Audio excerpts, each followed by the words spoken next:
Eto mga kaibigan, kakauwi ko lang ng bahay at galing ako sa trabaho. At kaninang umaga mga kaibigan, ayun yung pinamili ko kanina, yung e-bike na birthday gift ko para sa anak ko. Kasi ang birthday nga niya ay next month.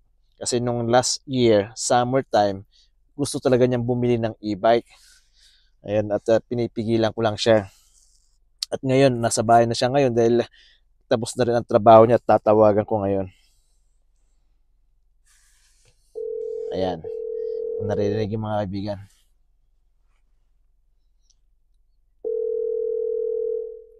Kasi ang gagawin ko, tatawagan ko siya, palalabasin ko para tulungan niya ako magbitbit ng pinamili ko dahil mabigat nga.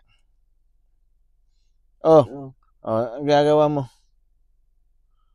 Tulog. Natulungan mo ako dito sa labas, may buhatin sa sasakyan kung may binili ako, hindi ko kayang buhatin. Oo, sige, tawagan mo na ako. Hindi, nandito na ako sa labas. Bye. Sige. Yan, bababa na ako ng sasakyan. Kailangan ko muna patay itong sasakyan. Ayan. Saan kaya siya? Hindi ko muna yung bag ko. Ayun.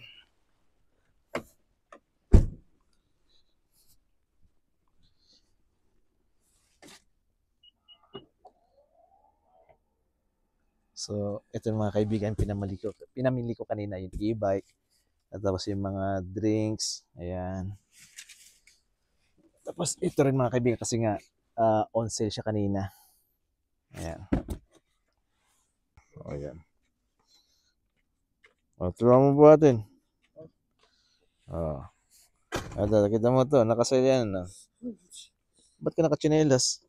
Alam mo, magsapatos ako. Ito, buhatin natin. Ito, regalo ko to sa'yo sa birthday mo. Ayan, lalamig daw. Nakachinelas. Yan. Gusto bibili pala ako pagka may karahin na. Ayan.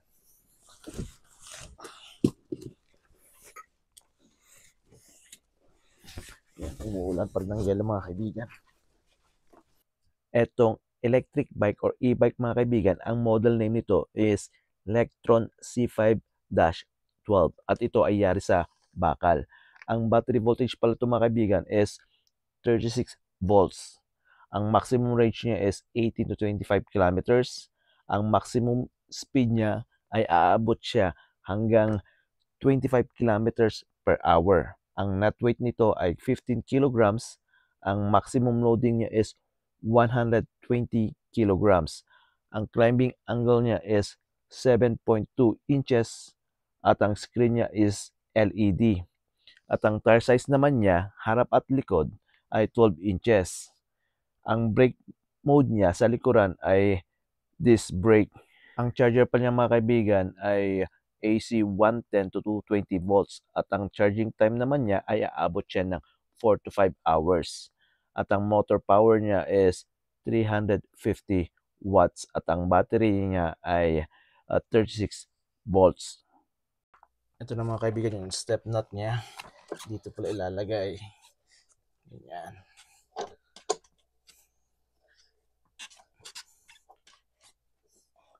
Ayan.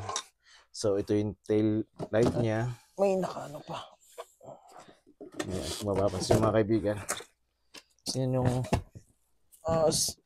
side stand. Side stand niya. Dito may mga brake niya. Ayan. Tapos ito pwede siyang i-adjust. Tapos, ito yung susi. Ito mga kaibigan, no?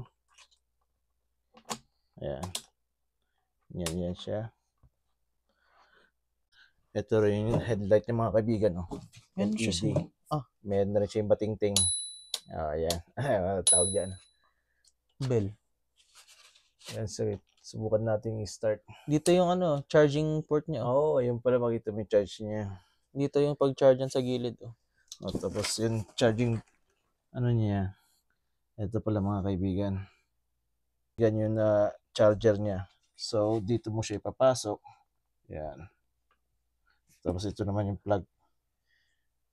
Ayan. Tapos pag ipo-pull mo siya mga kaibigan, ayan. Tapos paano yan? Yan. Ayun, folded na siya.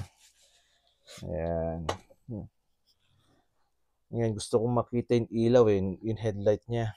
Kailangan mong buksan Tapos, Sige, start natin. Sige, assemble mo ulit. Ayan, tingnan natin mga kaibigan paano ba. Ayan, tingnan mo mga kaibigan. Pag inano niyo yung brake, yan may ilaw din siya.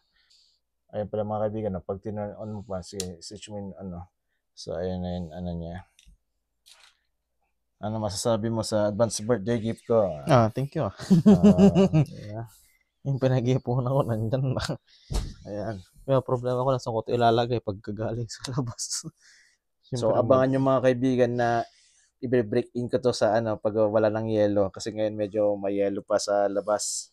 So, yun lang mga kaibigan. Thank you for watching. God bless. See you on my next video. Bye.